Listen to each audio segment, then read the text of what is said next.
Alors, bonjour à tous. Bonjour Foudia, bonjour à tous, chers auditeurs.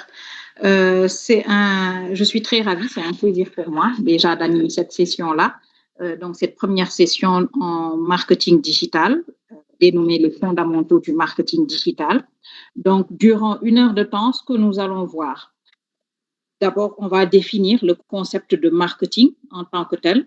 Ensuite, parler des tendances incontournables du marketing avant d'analyser, de faire l'analyse marketing. Comment se déroule exactement l'analyse marketing, allant de la transformation digitale au marketing pur et dur. Et après cette analyse-là, il va falloir définir la performance, donc mesurer la performance. Comment se mesure la performance, à travers quels indicateurs, avant de fermer avec la partie juridique. Parce qu'on ne peut pas parler de marketing sans quand même brosser les contraintes juridiques qui s'y rattachent. Alors, sans plus tarder, donc, on va commencer par le concept de marketing. Lorsqu'on parle de marketing, forcément, on parle de marché parce qu'en marketing, le terme marketing veut dire en anglais place de marché. Donc, pour définir le marketing, c'est quoi? Ça va être un lieu de rencontre. Donc, un lieu de rencontre entre l'offre d'une part et la demande. Et lorsqu'on parle d'offre, c'est ce que les vendeurs, ce que les commerçants offrent comme produit ou service. Parce que ça peut être une offre de produit ou une offre de service également. Et lorsqu'on parle de demande, on parle vraiment à proprement parler des clients, de la clientèle. Donc, la demande, c'est les demandeurs, les clients qui veulent, qui souhaitent un produit ou un service. Donc, en gros, le marché, c'est vraiment le lieu de l'offre et la demande. C'est le lieu de rencontre entre l'offre et la demande pour favoriser les échanges entre ces deux acteurs-là. Et lorsqu'on parle de marketing, bon, on va remonter un peu concernant le marketing parce qu'il faut savoir qu'au début des années 1800, on ne parlait pas à proprement parler du marketing. Euh, dans, on va dire que à l'époque de Toyota, voilà, à l'époque de Toyota, c'était plus orienté production. Donc, les gens étaient plus focus production, on produisait en quantité pour essayer de revendre. Vous voyez, donc entre les années 1800 et 1900, c'était plus orienté production, orienté vente. Donc, on était énormément focus vente, vente, vente. C'est uniquement à partir des années 1950 qu'on commence vraiment à faire un focus, à s'orienter marketing petit à petit. Et comment on s'est orienté marketing? On s'est dit, OK, c'est bien de produire et de vendre, sauf que si on ne vend pas, comment on fait? Si le produit n'intéresse pas, comment on fait? Vous voyez? Donc, au lieu de s'orienter production et vente, de produire en quantité et de vendre, on va renverser la tendance. On va faire un focus sur ce qui intéresse le client réellement, c'est-à-dire le besoin, parce que maintenant, on parle énormément de besoins clients en marketing. Donc, on va faire un focus sur le besoin du client pour lui proposer une offre de produit ou de service. Donc, c'est vraiment à partir des années 1950 qu'on a commencé à réfléchir à ce concept de marketing-là pour orienter vraiment le besoin du client et pouvoir répondre à ce besoin-là, d'où le mot marketing. Donc, entre 1950 et 1980, c'est là que le marketing a commencé à voir le jour. Donc, pour définir le marketing, c'est vraiment l'ensemble des méthodes et pratiques qui servent à identifier le besoin du consommateur et à répondre précisément à ce besoin-là. Maintenant, on a l'exemple de Orange, parce que autant il y a une vingtaine d'années en arrière, ce que Orange faisait, Orange vendait des cartes Orange. Donc, il n'y avait pas d'application. Il n'y avait ni l'application Orange Money, ni l'application Wave. Wave n'existait pas encore. Donc, Orange appliquait des cartes. Lorsqu'on veut vraiment du crédit, on achetait les cartes physiques de Orange, on rechargeait à travers le code secret. Maintenant, au fil des années, ce que Orange a fait, il s'est adapté en fait aux besoins de la population. Parce que la population, c'était quoi son besoin? C'était recharger, mais de manière très rapide.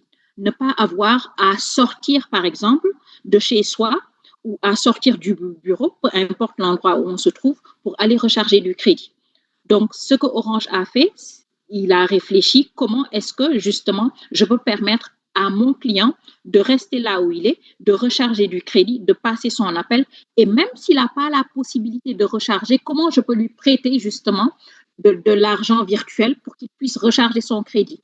Donc, il a su s'adapter aux besoins réels.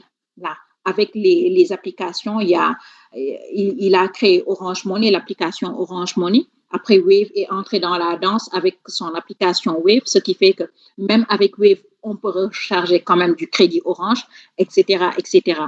Donc ça, c'est vraiment un exemple parmi tant d'autres pour illustrer la nécessité de répondre à un besoin client, aux besoins du client.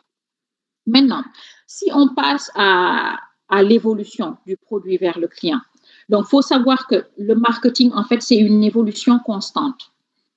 Le marketing d'avant, c'est différent du marketing d'aujourd'hui. Il évolue constamment, il s'adapte constamment aux besoins du client. Donc, on passe d'une vision centrée produit, parce qu'avant, on était vraiment focus produit, produit, produit. On faisait production, vente. Maintenant, c'est le contraire. C'est une approche centrée client. On s'intéresse davantage aux clients. On regarde ses besoins. On regarde ce dont il a besoin pour vraiment répondre au maximum à ce besoin-là. Alors, pourquoi le marketing est incontournable aujourd'hui? Parce qu'il y a 3 phénomènes présents. Déjà, il faut savoir que les clients sont de plus en plus informés avec l'avènement des réseaux sociaux. Ils sont de plus en plus informés sur ce qui se passe, sur la qualité du produit, sur la provenance du produit, sur les prix des produits, parce qu'il y a des prix standards par rapport à certains produits. On assiste également à la digitalisation. Maintenant, tout est digital, tout est numérique. Rares sont les clients qui vont encore en magasin physique pour aller acheter. Donc, il y a des produits, on ne se le procure que sur le digital, à partir des réseaux sociaux. Il y a également l'avancée de la concurrence. Et d'ailleurs, la concurrence, elle a toujours existé. Mais justement, grâce à cette digitalisation-là, en fait, elle est beaucoup plus rude, elle est beaucoup plus présente. On est conscient que si on n'a pas tel ou tel produit ou service, on peut l'avoir chez un autre concurrent. Donc, on ne peut pas parler de marketing sans parler des 4P. Parce que ceux qui ont fait marketing, ils connaissent la base. Parce que les 4P, c'est vraiment la base du marketing. Les 4P, ce qui veut dire promotion. Lorsqu'on parle de promotion, on parle de communication. Il y a le produit, il y a place. Donc, place, c'est la communication et enfin le prix. Donc, lorsqu'on parle de promotion, déjà, on va parler de tout ce qui est vente promotionnelle. Comment se passent les promotions, les ventes promotionnelles? Comment se passe la mise en place des événements lorsque vous souhaitez créer un événement? Lorsque vous souhaitez communiquer cet événement-là, c'est-à-dire les relations publiques, votre communication à travers la télé, la radio, que ce soit à travers les panneaux publicitaires ou même que ce soit à travers les réseaux sociaux tout simplement. Donc tout ça, ça a rapport avec la promotion. Le produit. Donc déjà, le produit, lorsqu'on parle du P produit, en fait, il va falloir maîtriser en perfection son produit. Son produit, ça peut être un service ou un produit physique. Déjà, il va falloir trouver un nom. Il va falloir faire la différence entre un produit et un service. Il va falloir travailler sur cette image de marque-là, l'image de marque du produit en tant que tel, sur la qualité. Donc, le rapport qualité, le rapport, on va dire, produit-prix, vous voyez, il va falloir travailler, connaître, maîtriser les caractéristiques, les fonctionnalités du produit. Donc, tout ce qui a trait au produit, il va falloir avoir une maîtrise parfaite de cela. Le plus important qui est le prix. Donc, la stratégie prix, c'est un élément très, très important. Comment fixer son prix? Parce qu'à force de discuter avec des entrepreneurs, on se rend compte que, OK, ils fixent des prix, mais les prix ne couvrent pas forcément les charges rencontrées. Ce qui fait qu'un business sur 3 ferme avant ses 3 ans ou avant ses 5 ans. Donc, il y a 80% de business qui ferment justement parce que les prix ne couvrent pas les charges. Ce qui fait que la stratégie de prix, elle est très, très importante. C'est très important de savoir comment fixer son prix. Il y a énormément d'entrepreneurs qui disent que je vends, mais je ne sais pas où rentre l'argent. Je ne sais pas où passe. L'argent passe par où? C'est parce que le prix a été mal fixé. Ils suivent la mouvance de la concurrence et par conséquent, le prix affiché ou le prix qu'on fixe n'est pas vraiment celui qui les arrange. Alors que pour fixer un prix, il va falloir prendre en compte les charges fixes. Ce qu'on appelle les charges fixes, exemple, lorsque tu as un magasin physique, le loyer, ça va être une charge fixe. Le salaire de la vendeuse en boutique, ça va être une charge fixe. Donc, vraiment, les charges fixes, c'est les charges qui vont revenir chaque mois, systématiquement chaque mois. Ça, c'est une charge fixe. L'électricité, l'eau, on peut considérer ça dans les charges fixes. Normalement, c'est des charges variables parce que le montant n'est pas fixe. On sait tous que lorsqu'on paye la facture Sénélec ou la facture d'eau, le montant n'est pas fixe, le montant change. Mais personnellement, moi, en tant qu'entrepreneur, je les considère en charge fixe. Pourquoi? Parce que c'est des dépenses qui reviennent tous les mois. Donc, une dépense qui revient tous les mois, normalement, vous pouvez vous fixer une moyenne que vous allez mettre dans les charges fixes.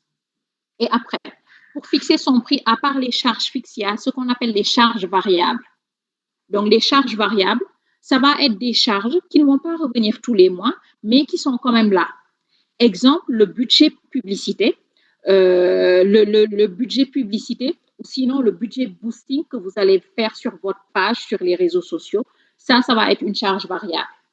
Par exemple, vous décidez de booster une publicité. On vient des fêtes là. Durant la période de fête, vous allez choisir, exemple, 2 semaines ou 3 semaines où vous allez booster un produit ou une publicité. Là, ça va rentrer dans les charges variables parce que ça ne va pas être systématiquement tous les mois.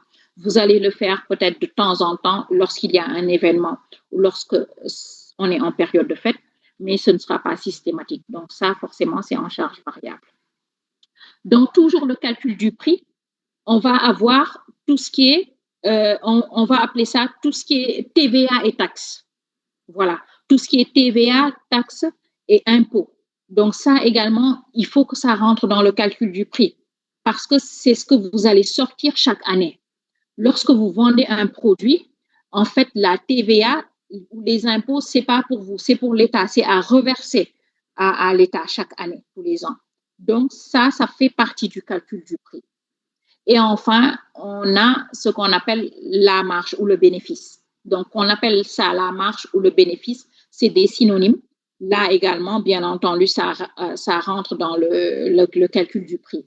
Parce que, en fait, c'est de l'argent qui va rentrer dans votre poche, mais c'est de l'argent qui n'appartient pas à vous en tant qu'entrepreneur. Ça, c'est de l'argent qui sert justement à relancer le business. C'est de l'argent qui va servir à faire du réassort, à réassortir son stock, à racheter du stock ou à réacheter de la matière première. C'est de l'argent qui va servir à payer, par exemple, ses fournisseurs, etc., etc. Donc, en gros, c'est ce qui est la trésorerie. On va parler de trésorerie. C'est pourquoi il est important vraiment de différencier toutes les charges pour vraiment calculer son prix, pour calculer au juste prix. Et savoir que l'argent qui rentre, ce n'est pas de l'argent en fait de poche qui va rentrer dans notre poche, mais ça sert à réinvestir pour relancer le business. Maintenant, quatrième point, donc quatrième pilier, ça va être place, donc c'est la communication. Place, c'est la distribution, pardon. Tout à l'heure, je parlais de la communication. Promotion, c'est la communication, mais place, c'est la distribution. Voilà. Donc, dans la distribution, il y a 2 canaux de distribution principaux. Il y a le canal traditionnel et le canal moderne. Vous voyez, dans le canal traditionnel, donc place, ça va être les magasins physiques. Par exemple, vous avez une boutique physique, ça c'est le canal traditionnel. Ça va être, par exemple, lorsque vous décidez de distribuer sur des points de vente ou sur des, comment on appelle ça, lorsque vous avez des partenaires, voilà, lorsque vous avez des partenaires dans différents points de vente. Tout ça, ça va être le canal traditionnel. Après, le canal digital, ça va être tout ce qui est réseaux sociaux. Ça va être tout ce qui est site Internet. parce qu'il y en a qui ont des sites Internet ou pas. Lorsque vous n'avez pas de site Internet, vous pouvez vous rabattre sur les différents réseaux sociaux qui existent. Donc, tout ça, c'est des places de distribution. Pour les points de vente physiques, tout ce qui a trait au transport et à la logistique, le transport des produits, la livraison, la logistique, le réassort. Donc, tout ça, c'est en rapport avec la distribution. D'où l'importance de maîtriser vraiment ces 4 piliers-là du marketing, parce que c'est vraiment la base du marketing. Maintenant, on assiste aussi à une extension, en fait, du 4P vers les 7P. Parce que tout à l'heure, j'ai parlé du produit, j'ai parlé du prix, j'ai parlé de la place de distribution, j'ai parlé de la communication. Maintenant, on assiste à une extension des 7P, donc vers les process, ce qu'on appelle process people et physical evidence. Lorsqu'on parle de process, donc c'est tout ce qui a tout ce qui a un lien avec, on va dire, les procédures administratives, que ce soit suivi de paiement, que ce soit paiement à la livraison, les services après-vente, vous voyez, les SAV et tout ça, les bons de livraison, les CGV, ce qu'on appelle contrat de gestion de vente, contrat général de vente. Donc, tout ça, ça fait partie des process dans une entreprise. Le 6, people. Lorsqu'on parle de people, on parle des gens en tant que tels. Les gens. Le personnel, on va dire, de l'entreprise. Et le personnel, il commence par le fondateur lui-même. Donc, on va raconter l'histoire. Déjà, l'histoire de l'entreprise, la vision, la mission de l'entreprise, le fondateur en tant que tel, ses valeurs. Il y a ses valeurs, les valeurs de l'entreprise. On parle d'éthique, vous voyez, d'emploi. Et donc, tout ça, ça a rapport avec vraiment la culture de l'entreprise, de manière générale. Et en 7e position, on a ce qu'on appelle le physical evidence. Physical evidence, en fait, là, on parle beaucoup d'influenceurs, vous voyez. Lorsqu'on parle d'influenceurs, c'est vraiment les physical evidence, parce que le mot courant qu'on utilise, oui, c'est les influenceurs, etc. Alors qu'on peut parler d'influenceurs comme on peut parler d'égérie d'une marque. Par exemple, lorsqu'on parle des parfums Dior ou Chanel, etc., ils ont tous une égérie. Donc, c'est vraiment la personnalité publique qui représente la marque. On parle d'égérie, on parle d'ambassadeur, on parle de témoignages clients également, parce que pour le cas de Wave, par exemple, je peux dire que c'est les témoignages clients, c'est l'expérience client qui ont fait sa force. Donc, ça, on parle de physical evidence. Maintenant, si on en vient aux tendances incontournables du marketing, on va commencer par la première tendance, c'est le marketing des services. Parce que lorsqu'on parle d'offres, on a souvent tendance à penser produit, alors qu'en dehors du produit, il y a également ce qu'on appelle service. Donc, à la différence des produits, le produit, il est tangible, il est physique, tandis que le service, il est intangible. Le service, ça peut être ce qu'on est en train de faire là, une formation, ça peut être un accompagnement, ça peut être autre chose, en fait. Donc, le service, c'est vraiment quelque chose d'intangible qu'on ne peut pas toucher, mais qu'on transmet. Ça peut être une transmission. Vous voyez? Donc, le marketing des services, depuis quelques années, il est très, très à la mode. Aujourd'hui, si tu veux créer un site Internet, ça, c'est un service. Tu demandes à un développeur de te mettre en place le site Internet. Tu peux envisager de mettre en place une plateforme qui va mettre en avant les producteurs d'une part et les clients d'autre part. Ça, c'est un service que tu proposes. Donc, vraiment, les services, le marketing de services, c'est une nouvelle mode depuis quelques années maintenant, depuis moins de 5 ans. C'était moins connu avant, mais là, on en parle de plus en plus. Et par contre, il est essentiel de savoir que dans ce marketing des services-là, disons que le bouche à oreille, il est très, très important, que ce soit le bouche à oreille ou les témoignages clients. Parce que j'ai l'habitude de dire que le client, en tant que tel, il a plus tendance à faire confiance à son père client. Voilà, son père PAIR, client, qu'au vendeur directement. Parce que lorsque le vendeur lui parle, il peut penser que oui, c'est juste pour vendre son produit. Tandis que si c'est un client comme lui, qui fait un témoignage, là, il a plus tendance à faire confiance. C'est pourquoi en matière de service, c'est très important justement de recueillir des avis clients, d'avoir des témoignages, donc d'avoir des preuves concrètes, que ce soit en photo ou en vidéo, de ces services-là. Maintenant, il y a ce qu'on appelle le marketing d'influence. Le marketing d'influence, je l'ai dit tout à l'heure, hein, il y a une grande tendance des influenceurs. On se paye les services des influenceurs justement pour faire connaître notre marque, pour faire connaître nos produits, etc., etc. Mais il faut savoir que le rôle justement de ces influenceurs-là, c'est en grande partie la visibilité. Donc, eux, ils ont justement l'obligation de rendre visible votre produit ou votre service. Mais par contre, ils n'ont pas l'obligation de vendre. Vous voyez? Parce que être visible et vendre, c'est deux choses diamétralement opposées. On peut très bien être visible quelque part sans pour autant vendre son produit. Donc, l'avantage vraiment de bénéficier de ces influenceurs-là, c'est de bénéficier de leur visibilité et de leur communauté. C'est pourquoi il est très important, justement, lorsqu'on envisage de collaborer avec un influenceur, il est important de savoir ou de chercher ou d'être sûr vraiment que sa communauté puisse correspondre à votre cible. Autrement dit, il n'y aura pas de vente. Vous aurez certes de la visibilité, mais zéro vente.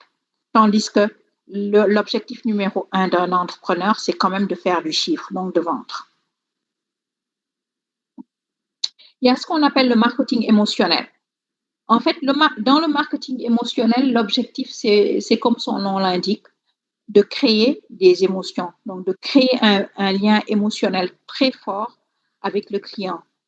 Là, en l'occurrence, j'ai donné deux exemples, celui de la Casamançaise, donc la marque Casamançaise, qui montre vraiment les produits du terroir. Lorsqu'on parle de Casamançaise, il y a Casamançaise qui a fait une publicité comme quoi que Casamançaise, c'est vraiment un produit du terroir qui vient de la Casamance, d'où son nom, Casamançaise. Donc, il ancre, en fait, on va dire, sa provenance.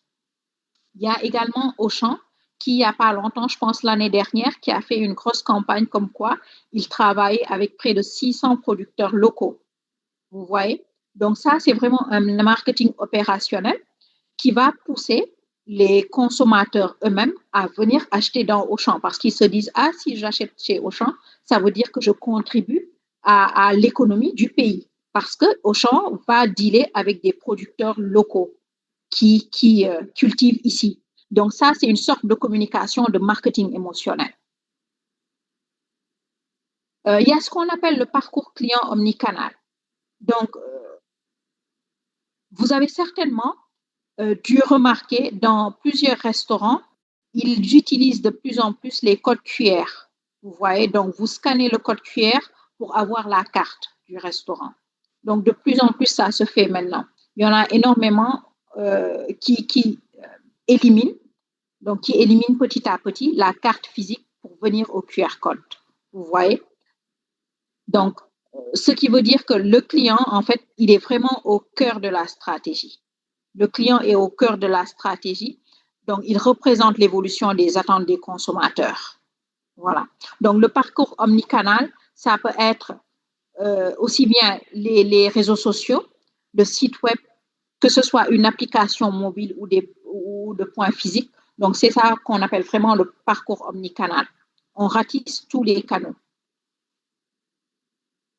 Il y a ce qu'on appelle la vidéo en continu. Donc, la vidéo en continu, depuis quelques années, ça existe, notamment sur des réseaux comme Snap, comme TikTok également. TikTok, c'est le réseau phare de ça.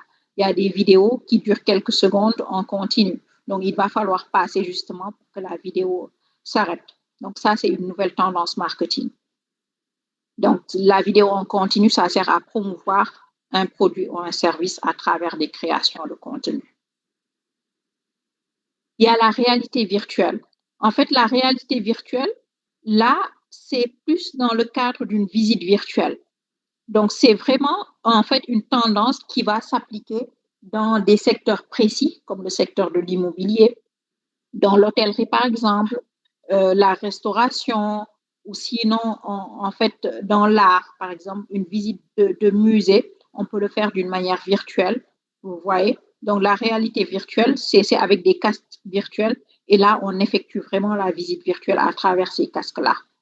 Ce qui veut dire qu'aujourd'hui, pour un agent immobilier, il n'y a même pas besoin pour le client de se déplacer. Parce qu'avec la visite virtuelle, il peut tranquillement faire ce qu'il a à faire sans bouger le petit doigt. Donc, y a, j'ai mis ici quelques logiciels gratuits qui vous permettent justement de réaliser cette visite virtuelle-là. Il y a 360 Virtual Tours, il y a ce qu'on appelle FramVR et VR Studio. Donc, c'est quelques logiciels gratuits qui vous permettent de réaliser des vidéos virtuelles.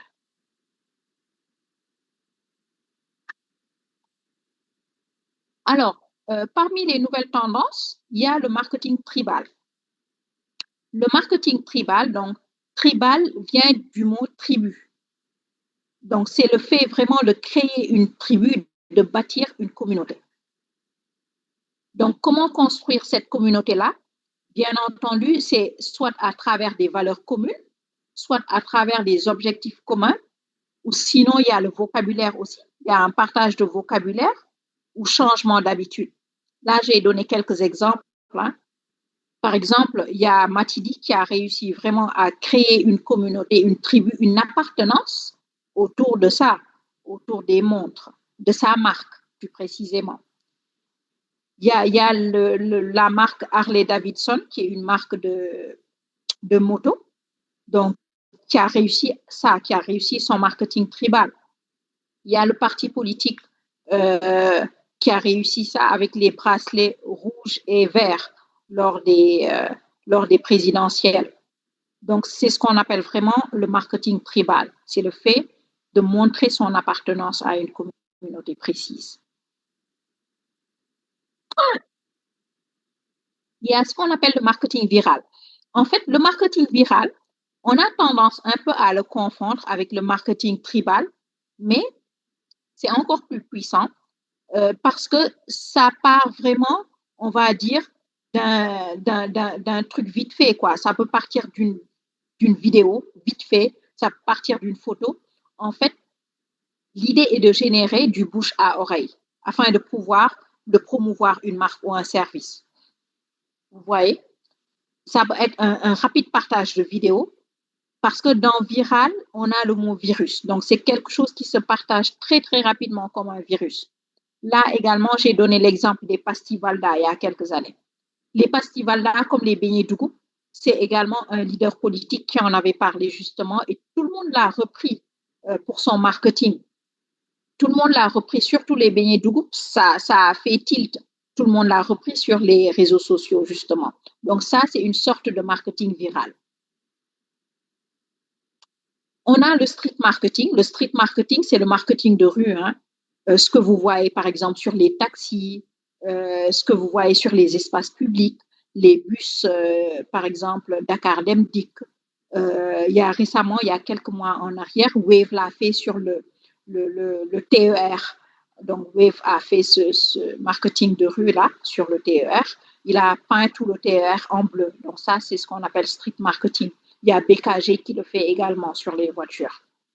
Donc, c'est vraiment une forme de marketing pour que justement, pour être présent en fait dans la tête des clients. Maintenant, lorsqu'on en vient à l'analyse marketing, il y a différents outils d'analyse. Et vraiment, l'outil de base va être le SWOT. Pour ceux qui ont fait marketing, ils ont certainement entendu parler du SWOT, obligatoirement même, je dirais, parce que c'est vraiment l'outil de base du marketing. Et lorsqu'on parle de SWOT, ça signifie les forces et faiblesses, opportunités et menaces. Donc, forces et faiblesses de l'entreprise, d'une part, parce que dans le diagnostic interne de l'entreprise, on va voir quelles sont les forces et quelles sont les faiblesses de son business ou quelles sont les forces et faiblesses de son entreprise. Et ça sert à déceler vraiment les capacités stratégiques de l'entreprise. Tandis que sur le plan externe, donc sur le plan externe environnemental, on va aller chercher les opportunités liées à l'environnement et les menaces qui proviennent de cet environnement-là. Donc, tout ça, c'est sur le plan externe. Pourquoi? Parce qu'il va falloir mesurer l'attractivité stratégique de son environnement. Donc, où est-ce qu'on se positionne par rapport à ses concurrents? Donc, c'est vraiment un outil de base très, très puissant pour orienter de manière stratégique son business ou son entreprise. Maintenant, deuxième outil, il y a l'outil Pestel. L'outil Pestel également, qui sert à faire une analyse macro de son environnement, parce que macro veut dire grande échelle, hein, parce que lorsqu'on veut, par exemple, s'implanter dans un pays, je dis n'importe quoi, je veux ouvrir un business dans un pays donné. Là, il va falloir faire une analyse Pestel. Pourquoi Pestel? Parce que, en fait, c'est 6 lettres qui signifient politique, donc faire une analyse politique, économique, sociale, technologique, écologique et légale. Déjà, sur le plan politique, lorsque je veux ouvrir un business quelque part, il va falloir que je me renseigne, OK, est-ce que ce pays-là, il est stable? Déjà politiquement, est-ce qu'ils ne sont pas en période, en période préélectorale, exemple, ou en période électorale? Ça, il va falloir que je me renseigne sur ça. S'ils sont en période électorale ou préélectorale, là, ce n'est pas le meilleur moyen pour investir. Donc, on va attendre un peu. En fait, c'est à ça que sert l'analyse Pestel et du pays. Vous voyez, pour savoir vraiment si le PIB permet vraiment une stabilité financière ou permet d'investir économiquement dans ce pays-là. Sur le plan socio-démographique, il va falloir que je me renseigne quelles sont les habitudes d'achat des futurs clients ou des prospects. Quel est leur pouvoir comment dirais-je, pas le pouvoir de négociation, mais quel est comment on appelle ça?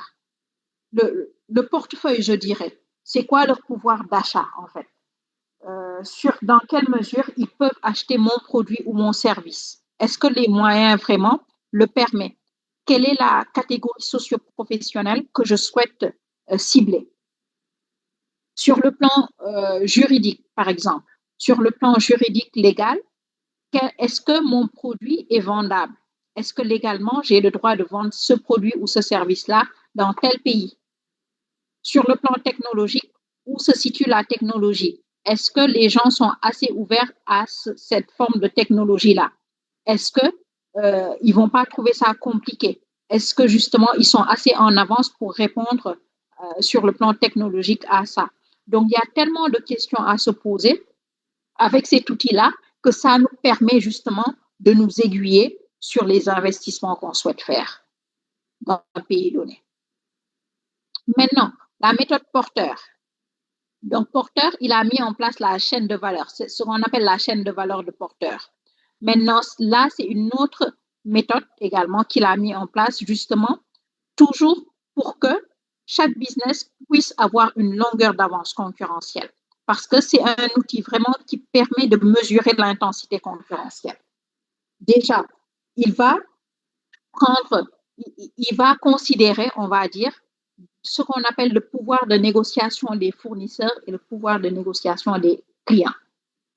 Déjà, pourquoi le pouvoir de négociation des fournisseurs et le pouvoir de négociation des clients? C'est ce qu'on appelle en jargon la loi de l'offre et de la demande. Généralement, lorsque la demande est énorme et que l'offre n'est pas assez pour la demande, les prix grimpent. Les prix grimpent. On l'observe.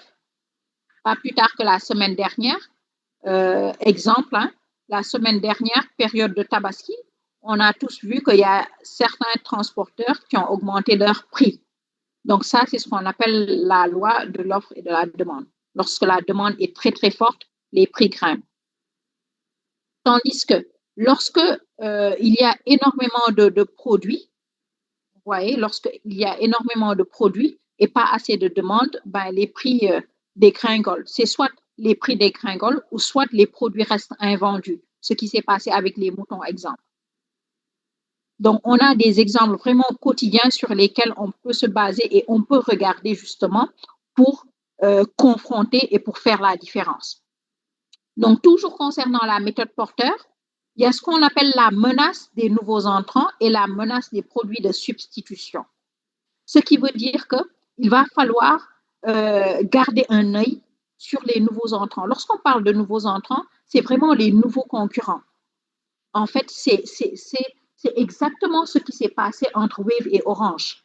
Parce que Orange, il était pas le mastodonte, mais il avait le monopole. Voilà, il avait le monopole jusqu'à ce que Wave arrive. Et même avec l'arrivée de Wave, Orange a continué à sous-estimer jusqu'à ce que Wave change la donne. Donc, c'est ça qu'on appelle le pouvoir des nouveaux entrants. Parce que Wave, à côté de Orange, c'est un bébé. Wave est un bébé à côté de Orange. Orange existe depuis des décennies.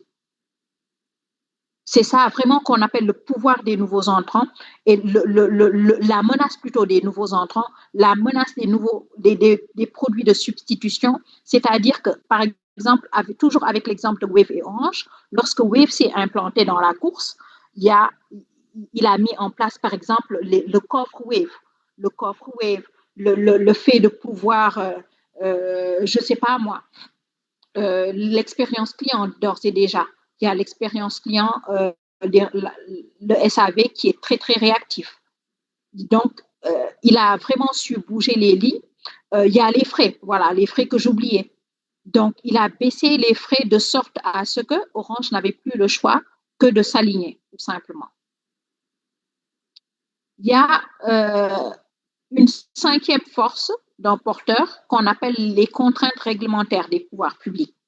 C'est-à-dire, à un moment donné, on ne peut pas ignorer tout ce qui est pouvoir public.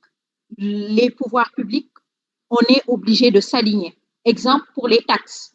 La taxe de 1%, il y en a qui se sont alignés depuis le début, hein, mais il y en a pas qui ont refusé, mais qui ne se sont pas alignés depuis le départ. Mais là, de plus en plus, on observe que vraiment, en tout cas les grandes structures, de plus en plus, ils rajoutent la taxe de 1% lors du paiement en espèces. C'est ça qu'on appelle les contraintes réglementaires des pouvoirs publics. C'est-à-dire qu'on n'a plus le choix. On est obligé de s'aligner et on est obligé de subir et de faire. Donc, lorsqu'on parle d'études de marché, parce que dans le marketing, dans les fondamentaux du marketing, on va parler d'études de marché. Comment réaliser une étude de marché, parce que c'est fondamental lorsqu'on veut mettre en place un produit. Donc, il y a quand même 6 étapes pour réaliser une étude de marché, parce que d'ores et déjà, il va falloir définir l'objectif spécifique de l'étude. C'est pourquoi. Est-ce que l'étude, c'est pour augmenter son chiffre d'affaires? Est-ce que c'est pour implanter un business? Est-ce que c'est pour multiplier les ventes? Exemple, j'ai donné une entrepreneur sénégalaise qui veut savoir si ses sacs en wax intéressent vraiment les jeunes femmes à Dakar. Donc, dans la deuxième étape, il va falloir identifier la cible. C'est qui ta cible? Est-ce que c'est les jeunes femmes de 25 à 40 ans? Est-ce que c'est les étudiants? Est-ce que c'est je ne sais pas moi, les hommes actifs, etc., etc. Donc, il va falloir identifier de manière claire la cible précise. Il va falloir analyser également la concurrence. Donc, la concurrence, parce que dans la concurrence, il y a la concurrence directe et la concurrence indirecte. Donc, la concurrence directe, ça va être ceux qui font exactement la même chose que toi. Exemple, si je suis traiteur et que je vends des plats du jour, du Thieboudian en plat du jour, mes concurrents directs, ça va être ceux qui vont vendre exactement la même chose que moi, c'est-à-dire les plats sénégalais. Ça va être mes concurrents directs parce qu'ils font la même chose que moi. Maintenant, mes concurrents indirects, ça va être les concurrents indirects, ceux qui vendent des plats qui vont permettre justement aux clients de manger rapidement. Exemple, les fast-food, ça va être mes concurrents indirects parce qu'ils ne vont pas faire des plats sénégalais comme moi, mais ils vont permettre justement à mes clients d'aller acheter autre chose que des plats sénégalais. Ça, c'est ce qu'on appelle les concurrents indirects. Et malheureusement, au Sénégal, on a tendance à négliger ces concurrents indirects-là, alors que ces concurrents indirects, ils sont plus susceptibles de voler des parts de marché. Ouais. Maintenant, dans l'étude de marché, il va falloir collecter les données. Donc déjà, il y a la méthode quantitative et la méthode qualitative. Donc déjà, lorsqu'on parle de méthode quantitative, il va falloir mettre en place un formulaire. Donc un formulaire qui va permettre aux potentiels clients de pouvoir remplir et de pouvoir donner leur feedback par rapport à tel ou tel aspect du business. Maintenant, pour la méthode qualitative, il faut juste cibler des experts de son domaine, de son secteur d'activité, pour pouvoir poser des questions concernant en fait le service ou le produit en tant que tel. Parce que c'est généralement des personnes qui ont plus de recul et plus d'expérience par rapport à notre business. Maintenant, après tout ça, donc, il va falloir analyser les résultats. Après avoir mis en place la méthode quantitative et qualitative, il va falloir analyser tous ces résultats-là, regrouper les réponses et vraiment identifier les tendances. Donc, quels sont les besoins qui ressortent le plus après mon analyse? Quels sont les prix acceptables ou pas de la part de mes clients? Quelles sont les attentes qui n'ont pas encore été satisfaites par les concurrents? Donc ça permet vraiment de partir de la faiblesse du concurrent pour en faire une force soi-même. Maintenant, après, on pourra tirer des conclusions et passer vraiment à l'action. Donc, tirer des conclusions, c'est-à-dire opter pour la mise en place de stratégies, faire des stratégies concrètes qui pourront mener à bien notre business et passer à l'action justement pour vendre. Maintenant, si on fait la différence entre un consommateur traditionnel et un e-consommateur, il faut savoir que les comportements d'achat, ils ont vraiment évolué. Ils ont évolué avec le temps parce qu'on passe du digital, on passe du traditionnel au digital. Donc, ce qui était le cas avant ne l'est plus aujourd'hui. Donc, l'image, il va falloir préserver son image en ligne et répondre aux nouvelles attentes des consommateurs. Parce qu'avant, le consommateur traditionnel, OK, il se rendait tranquillement en magasin physique, il prenait le temps de toucher son produit, il y avait une relation de confiance qui était basée entre lui et le vendeur en magasin. Et donc, ces décisions d'achat, ils étaient principalement influencés par les recommandations ou le bouche à oreille. Tandis que le e-consommateur, ce qu'on appelle le consommateur numérique, il achète déjà à partir de chez lui, il ne bouge plus, il reste sur place, il commande à travers les plateformes en ligne, il est influencé par les avis en ligne. Parce qu'avant de passer à l'acte d'achat en ligne, on va regarder est-ce qu'il y a eu des acheteurs, est-ce qu'ils sont satisfaits ou pas.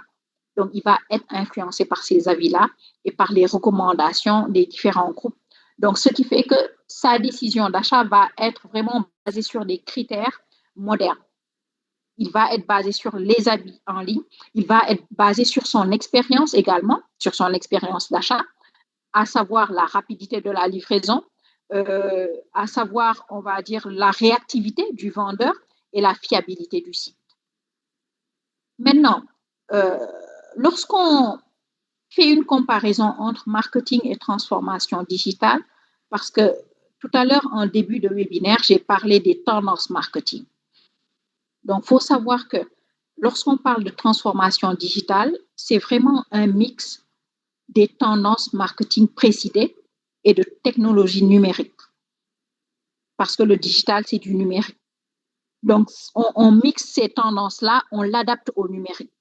Ce qui fait qu'on se base énormément sur l'analyse des données comportementales. On se base sur les comportements des consommateurs pour améliorer l'expérience client. Et là, un exemple classique que j'ai l'habitude de prendre, j'ai l'habitude de parler de Yum Yum. Parce que Yum Yum, c'est vraiment un exemple patent de transformation digitale. Ils ont une application qui est très, très facile d'utilisation. Il est très facile, très intuitif. Et leur promesse, parce que lorsqu'on communique avec le client, on fait une promesse. Leur promesse à eux, ils te disent que, OK, en 30 minutes, je ne te promets pas de manger bien parce que ça reste du fast-food. Donc, ça reste des choses grasses, des aliments gras. Donc, moi, ma promesse, c'est quoi? C'est que je te promets de te livrer en 30 minutes chrono. Tu as faim, tu commandes sur l'application, tu vas être livré en 30 minutes chrono. Et pour pousser le bouchon encore plus loin, tu as vraiment l'occasion sur l'application de suivre le livreur à partir de la préparation jusqu'à son arrivée et même d'avoir son contact, son numéro de téléphone et la photo du livreur. C'est ça vraiment leur promesse. Donc, c'est vraiment un exemple parfait de transformation digitale. Et pour une transformation digitale réussie, il faut une vision claire. Donc, identifier vraiment le domaine précis sur lequel on souhaite vraiment imposer cette transformation digitale-là. Il va falloir mesurer la performance. Là, en l'occurrence, la promesse, c'est la rapidité de la livraison. Donc, cette rapidité de livraison-là va se mesurer en termes de temps. Et le temps, c'est 30 minutes. Donc, mesure de la performance. Une bonne expérience client. Je suis désolée, je suis obligée de faire vite pour qu'on puisse voir la mesure de la performance parce que c'est également très important. Donc, la bonne expérience client, elle fait partie d'une transformation digitale réussie et avoir des compétences spécifiques. Donc, que ce soit des compétences numériques ou une formation certifiante ou diplômante. En tout cas, avoir des compétences spécifiques et de la formation et une culture de l'innovation. C'est important d'échanger des idées, de prendre des risques, d'avoir des regards neufs. C'est pourquoi il est important également d'avoir une culture axée sur l'innovation.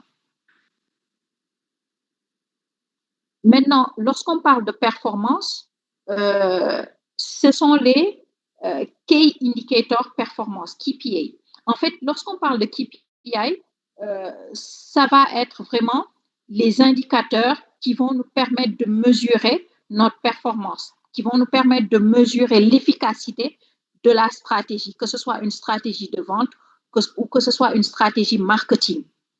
Et là, en l'occurrence, on est dans le domaine marketing.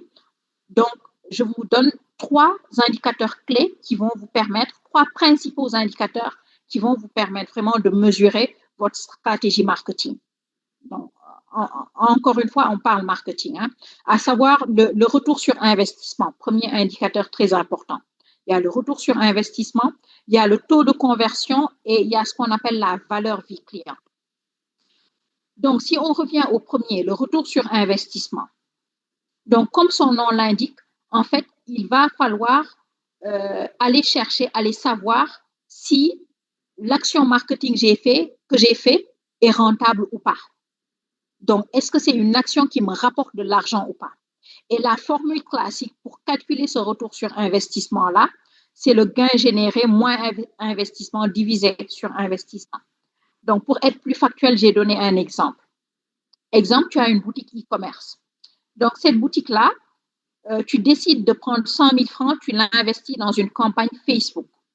Lorsque tu investis dans une campagne Facebook, cette campagne-là va générer 300 000 francs en termes de vente. Donc, ce qui veut dire que ton retour sur investissement va être de 200%, parce que le ROI se calcule en pourcentage. Donc, pourquoi 200%? Tu vas prendre le gain généré. Le gain généré, c'est quoi? C'est 300 000. Tu as généré 300 000 en termes de vente, moins l'investissement de base, 100 000 francs, et tu divises par l'investissement, ce qui fait 200% de retour sur investissement. Donc, tu as investi 100 000 francs et tu as généré 300 000 francs en termes de vente. Deuxième indicateur de performance important, c'est ce qu'on appelle le taux de conversion. Le taux de conversion, il mesure le pourcentage de visiteurs qui réalisent un acte d'achat, que ce soit l'achat, que ce soit l'inscription, que ce soit le nombre de téléchargements, par exemple concernant une musique. Là, j'ai donné un exemple. Donc, pour calculer ce taux de conversion-là, exemple, une page produit reçoit 1000 visites. Donc, vous avez un site Internet, une page produit, elle reçoit 1000 visites. Et parmi ces 1000 visites-là, 50 personnes achètent le produit. Là, le taux de conversion, il va être de 5%. Pourquoi? Parce qu'on a pris le nombre de conversions, c'est-à-dire 50 personnes qui ont été converties, divisé par le nombre total de visiteurs, c'est-à-dire 1000 visites, et on le convertit en pourcentage, ce qui fait un taux de conversion de 50%. Donc, en gros, le taux de conversion, il va t'aiguiller sur le nombre de personnes qui ont acheté par rapport au nombre de visiteurs. Et lorsque c'est un magasin physique, on ne va pas parler de taux de conversion, mais on va parler du taux de transformation. C'est la même règle de calcul. Parce que dans un magasin physique, tu vas avoir des visites, des clients qui vont venir dans le magasin, qui vont regarder, mais qui ne vont pas tous acheter. Par exemple, tu vas avoir 10 clients qui vont venir entrer dans le magasin, ils ne vont pas tous acheter. Parce que parmi ces 10 clients-là, peut-être 2 vont acheter. Donc, c'est à partir de ce pourcentage-là que tu vas dire que mon taux de conversion, c'est 2 sur 10. Vous voyez, c'est comme ça qu'on calcule le taux de conversion. Donc, que ce soit taux de conversion, taux de transformation, c'est vraiment la même formule qui vont te permettre de savoir le nombre d'achats par rapport au nombre de visites. Et il y a ce qu'on appelle le troisième et dernier KPI, la valeur vie client. Alors, la valeur vie client, c'est vraiment le fait, c'est ce que le client, c'est ce qu'un client t'apporte durant toute la durée de votre relation.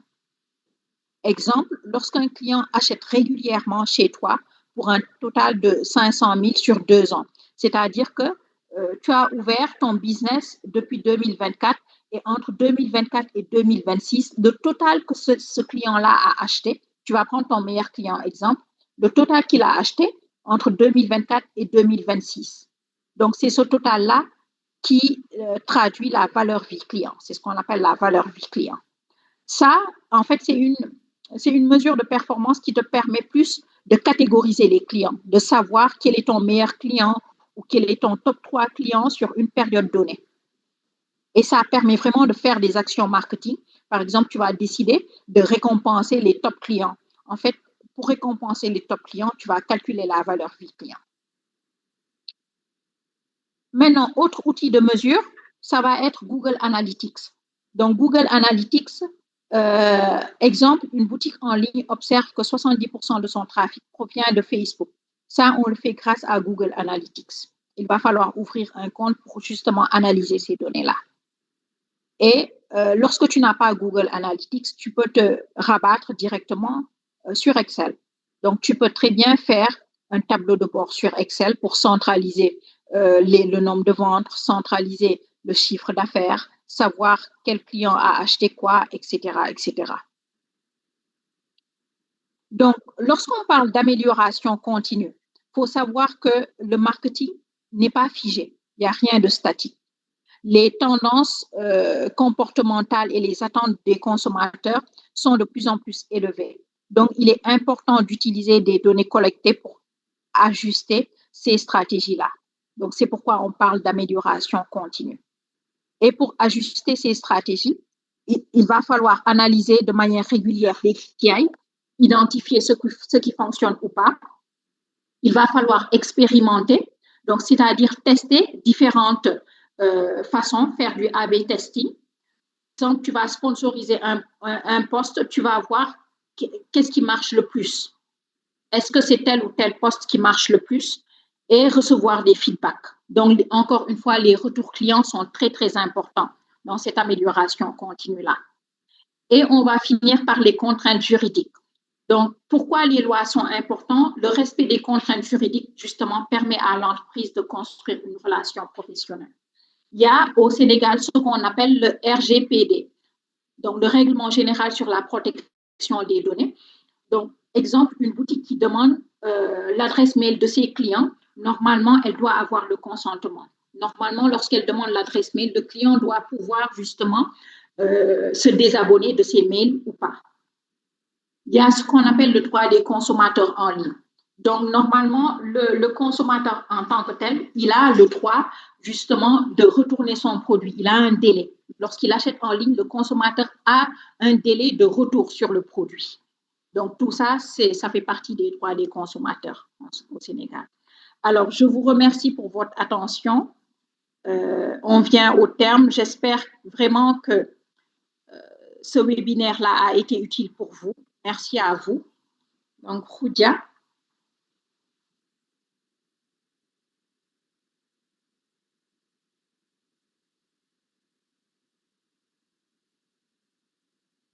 Khoudia, tu es là?